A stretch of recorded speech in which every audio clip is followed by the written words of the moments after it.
Es como la corrupción. ¡Fuchi! ¡Bácala! I cannot play this role anymore. You have stolen my dreams and my childhood with your empty words.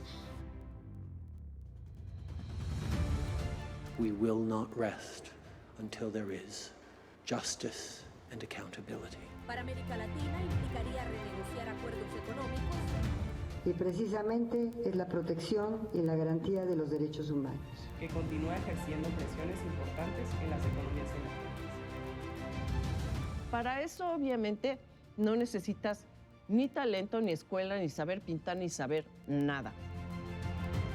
Y la culpa no era mía, ni dónde estaba, ni cómo vestía. El violador eras tú.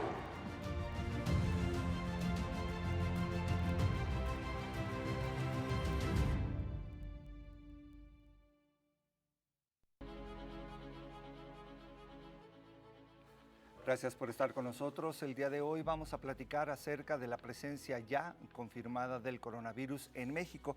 Voy a abundar muy poco al inicio de este programa porque tenemos muchas dudas. En las redes sociales pusimos una serie de avisos de este programa pues, para que pudieran hacernos llegar sus inquietudes. El teléfono de Televisión Universitaria, si lo desea, para poderse comunicar con nuestro especialista el día de hoy, 910-9260. Hoy vamos a platicar acerca del coronavirus. Insisto, hasta la semana pasada se había establecido el viernes un caso de coronavirus. Esta es la nota.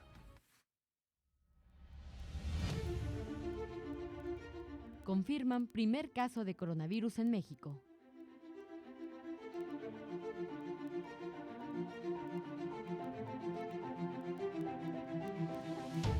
La Secretaría de Salud confirmó el primer caso del nuevo tipo coronavirus COVID-19 en México. El paciente se encuentra en el Instituto Nacional de Enfermedades Respiratorias de la Ciudad de México. Más de un mes después del primer caso sospechoso de coronavirus detectado en el estado de Tamaulipas y luego de descartar a 18 personas más, el gobierno federal finalmente confirmó que las muestras tomadas a una persona joven con síntomas parecidos a un catarro obtuvieron un resultado positivo de la nueva enfermedad. Su familia, 5 personas, también se encuentran en aislamiento, aunque no requieren hospitalización. Se trata de una persona joven de 35 años de edad, quien arribó a nuestro país por el Aeropuerto Internacional de la Ciudad de México, originario de un viaje a Italia. No tiene neumonía ni enfermedades previas y el riesgo de contagio es muy bajo, dijo el subsecretario de Salud, Hugo López-Gatell. Pese a la alarma internacional por el alcance de la pandemia, el presidente Andrés Manuel López Obrador aseguró en la conferencia mañanera que México se encuentra preparado para enfrentar la enfermedad y contener su posible propagación entre la población.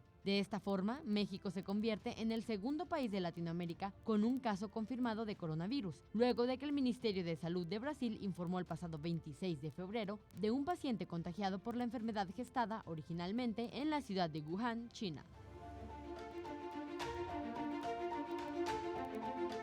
Esta es una parte de la nota escrita por Alexis Pavón, publicada en el portal sdpnoticias.com.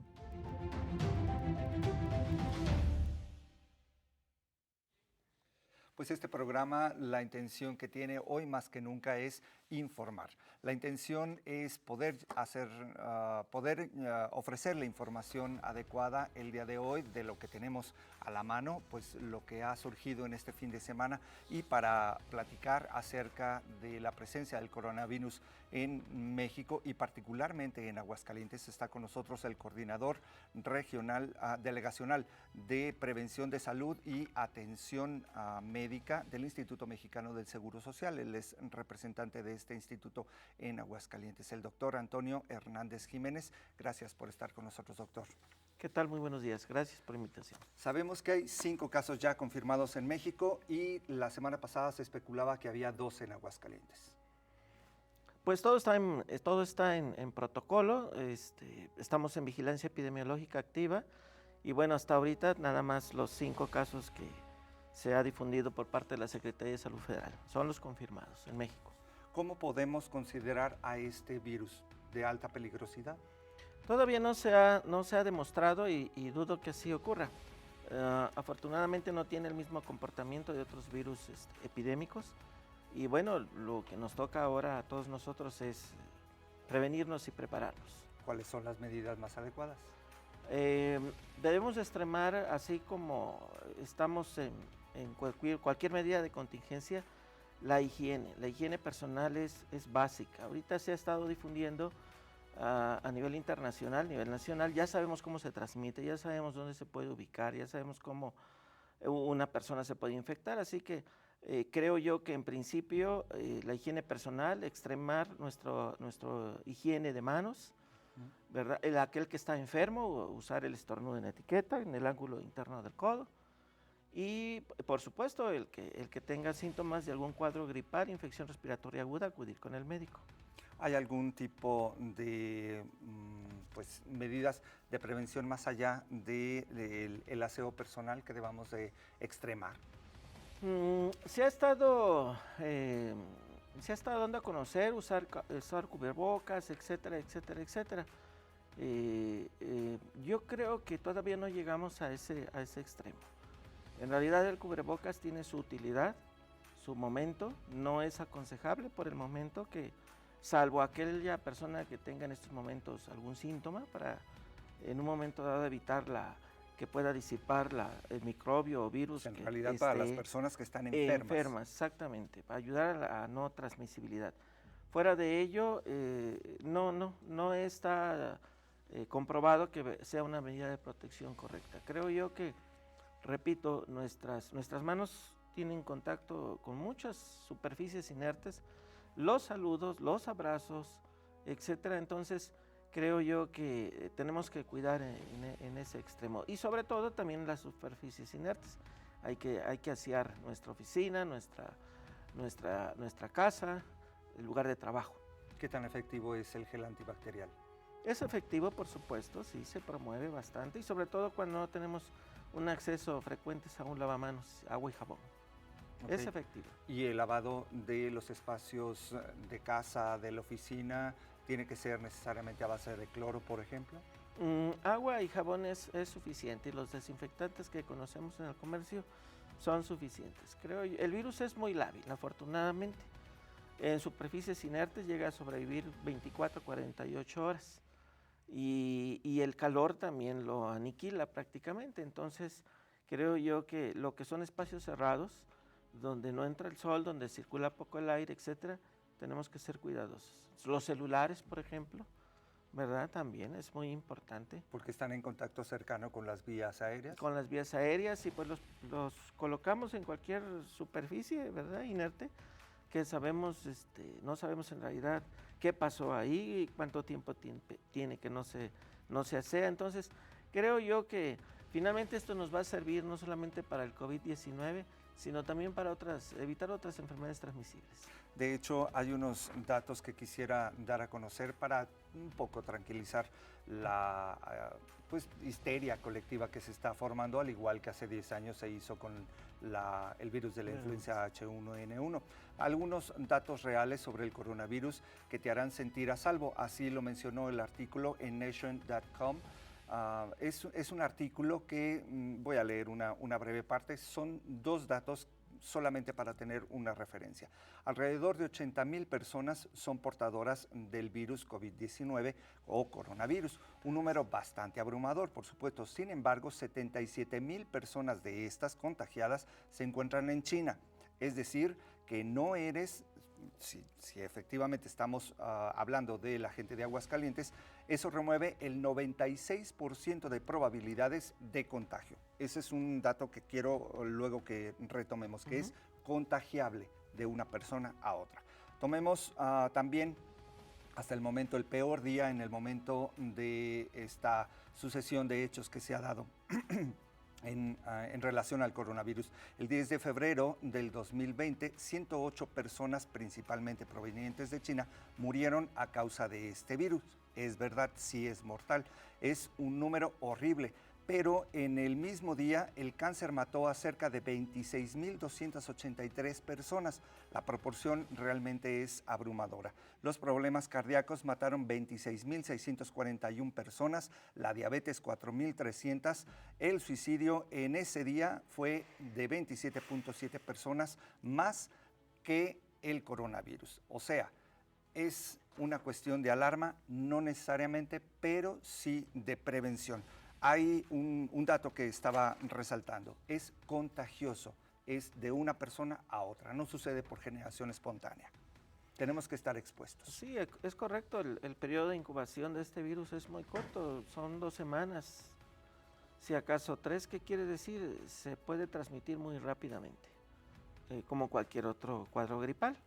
Entonces creo yo que pues ante esa velocidad con que la gente se pudiese enfermar, bueno, pues tenemos que prevenirnos, ¿no?, de manera extrema. López-Gatell, de hecho, a nivel nacional, decía que se convertirá en un virus estacional. Quiere decir que tendrá presencia, por lo menos, de hecho, decía él, los 2 próximos años y sobre todo en la etapa invernal. ¿Qué significa esto? Pues que se va a volver ya un virus en que lo vamos a estar prácticamente conviviendo diariamente ya. Va a estar en cualquier ambiente, en cualquier época del año, obviamente más en invierno. Se va a volver como el virus de influenza. Seguramente tendremos una vacuna específica que se empezará a aplicar en cuanto se aprueben los ensayos de campo, que se están probando ya en varios países del mundo, y vamos a tener que aprender a convivir con este nuevo virus. ¿Va a haber un proceso de descenso en primavera, verano? Sí, definitivamente, repito yo, por lo lábil que es a los cambios de temperatura y sobre todo la temperatura extrema de calor. Creo yo que entre tanto se da ese fenómeno natural y también médico, ¿verdad?, y comportamiento de este virus en la salud pública de todos los países del mundo, pues nos queda finalmente a todo ciudadano de este planeta, pues cuidarnos, ¿verdad? El autocuidado de la salud.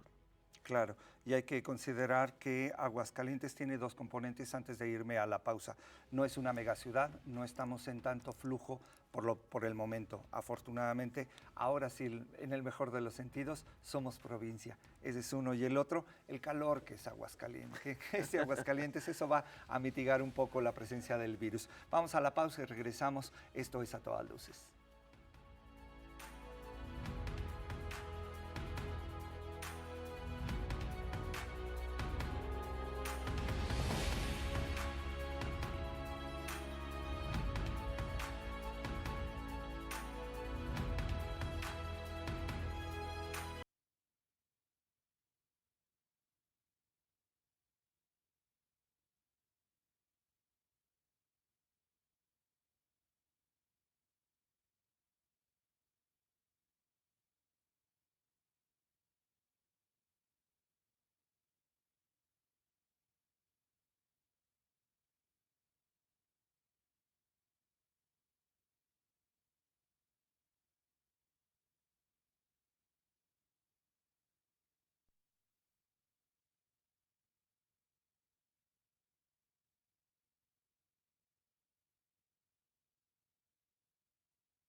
Gracias por continuar con nosotros en A Todas Luces. Hoy estamos hablando acerca de la presencia ya confirmada del coronavirus en México. Aún no está confirmada en Aguascalientes, así lo declara el coordinador delegacional de Prevención a la Salud y Atención Médica del Instituto Mexicano del Seguro Social. Se están estableciendo los protocolos adecuados, lo decía en el bloque anterior, y hay más datos que quisiera que pudiéramos pues agregar al conocimiento de este coronavirus con la dulce voz de mi conciencia. Buenos días. Buenos días, Richie. Pues fíjate que hoy les voy a platicar acerca de qué es el factor R0 con el que se mide la intensidad de un brote como el coronavirus y su potencial pandémico. Si ustedes vieron la película Contagio, estrenada en 2011 acerca de una pandemia mundial causada por un nuevo virus, entonces han escuchado hablar de este factor R0. Este término no es un invento creado por Hollywood. Representa un importante concepto de epidemiología y constituye una parte fundamental de los planes de salud pública durante un brote como el del actual coronavirus que se inició en China. Los científicos usan el R0, el número de reproducción, para describir la intensidad de una enfermedad infecciosa. Las estimaciones de R0 han sido una parte importante de la descripción de las pandemias o de los brotes muy conocidos, incluyendo la pandemia del síndrome respiratorio agudo, el SARS por sus siglas en inglés, en 2003, la pandemia de influenza H1N1 de 2009 y la epidemia del ébola en África Occidental en 2014. Describe lo que ocurriría si una persona infectada entra en contacto con una comunidad totalmente susceptible y, por tanto, es un estimado que se base en un escenario idealizado. El número efectivo de reproducción depende de la verdadera susceptibilidad de la población.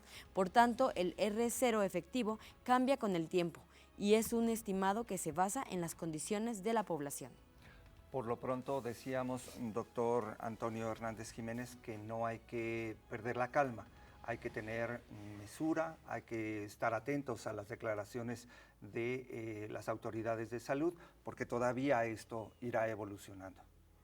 Sí, todos los días estamos recibiendo comunicados de nivel internacional y nacional del comportamiento, y no solamente de los casos confirmados, sino todos aquellos que puedan ser clasificados como sospechosos.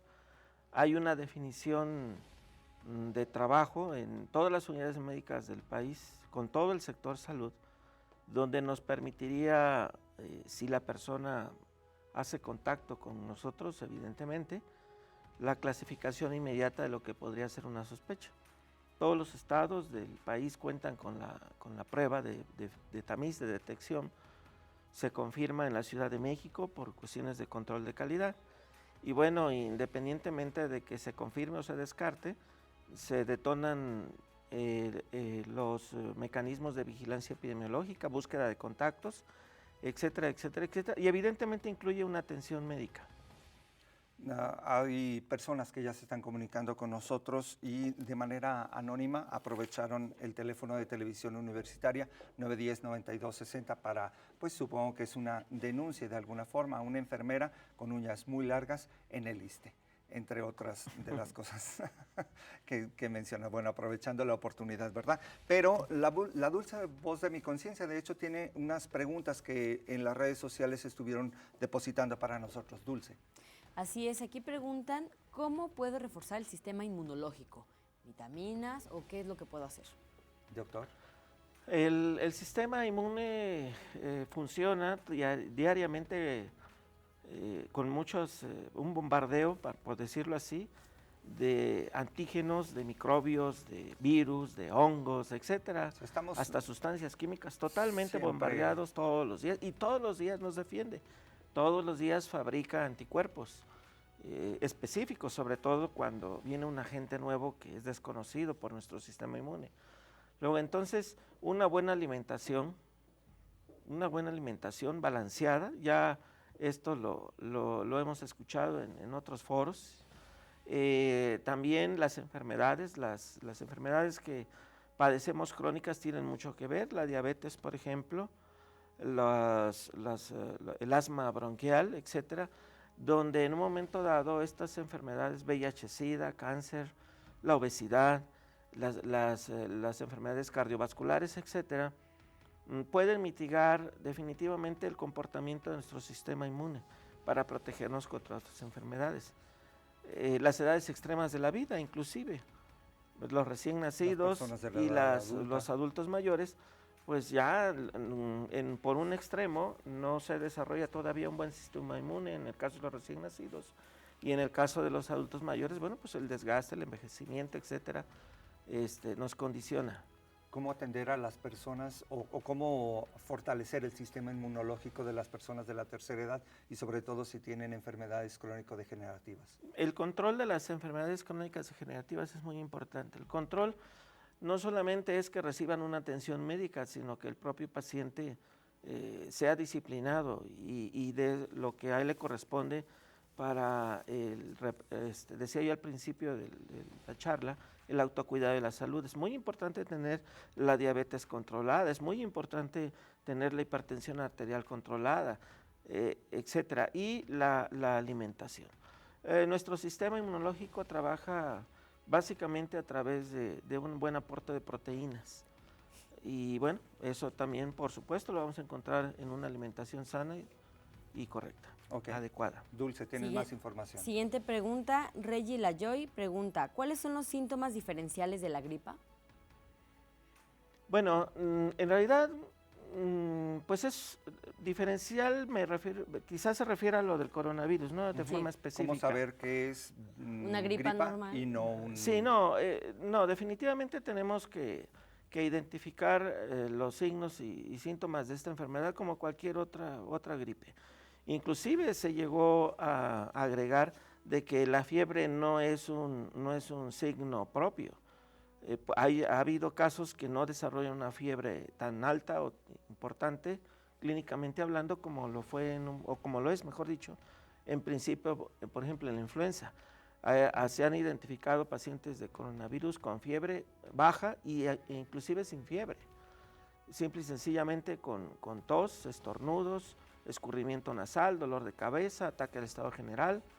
Es más que suficiente y evidentemente los otros antecedentes epidemiológicos, si ha viajado, por ejemplo, si ha estado en contacto con casos confirmados, claro, etcétera. Si es alguien de Aguascalientes que no ha tenido contacto, es una fiebre, es un resfriado. Es un resfriado. No es por generación espontánea. Insisto. Así es correcto. Y sobre todo la importancia de que acuda a recibir atención médica. Estamos en una época en que tenemos que estar muy alertas, debemos de conservar la calma, no debe haber pánico y acudir al médico. Repito, el sector salud está capacitando a todos nuestros médicos que atienden pacientes en unidades de primer nivel, en hospitales, para en un momento dado, en caso de que tengamos un caso de sospecha enfocado a coronavirus, de inmediato se detonen las medidas de prevención y de detección. Se ha hablado a nivel nacional que hay un déficit de medicamentos en ciertas enfermedades. ¿Cómo se atendería, por ejemplo, un caso en Aguascalientes que estuviera relacionado con el coronavirus? ¿Se atienden las enfermedades que van paralelas? Por parte del Instituto Mexicano del Seguro Social estamos atentos. En el momento tenemos los insumos suficientes para contender contra cualquier complicación en caso de que se presente un caso de coronavirus confirmado.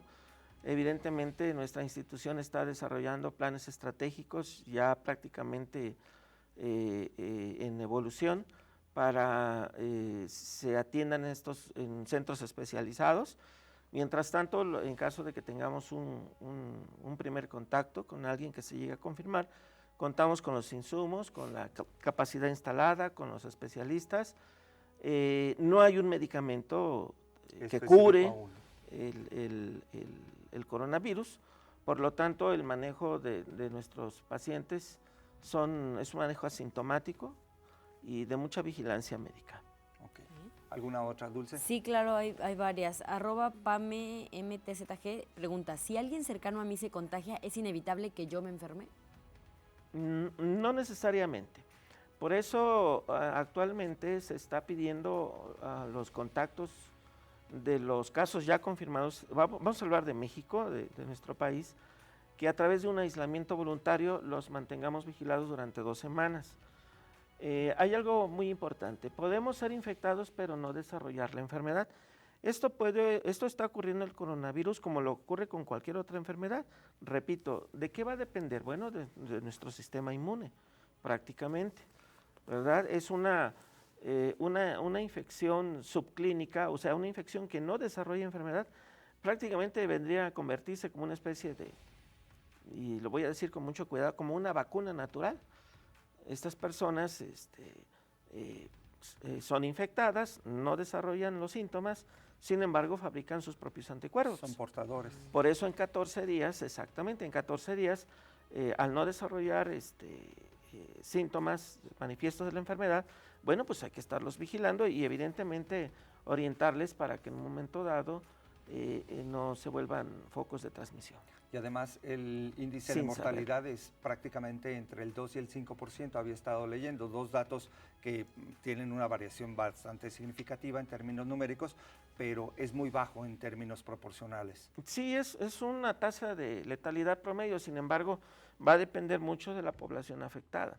Por eso la OMS se preocupa por países que no tienen un buen sistema de salud pública bien establecido, bien estructurado, con capacidad instalada, etcétera.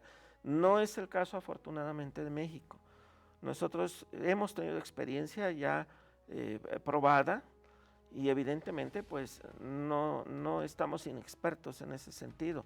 Aquí va a contar mucho la contribución que dé la ciudadanía claro, en materia de las medidas de prevención.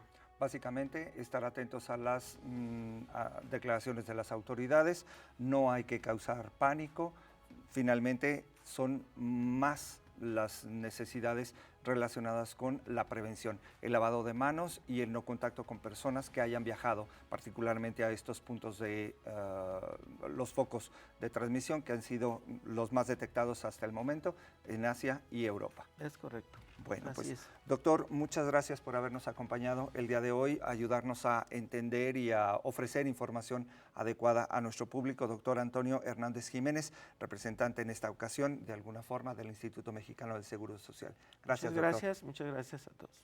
Gracias también a ustedes que estuvieron el día de hoy en A Todas Luces. Yo les invito a que sigan sobre todo las indicaciones del sector salud, busquen la información adecuada y pues que no se cree el pánico. Ya el doctor hablaba acerca de algunas medidas de prevención y sobre todo pues también hay que atender a nuestro sistema inmunológico. La higiene es muy importante y sobre todo pues evitar los contactos innecesarios con otras personas.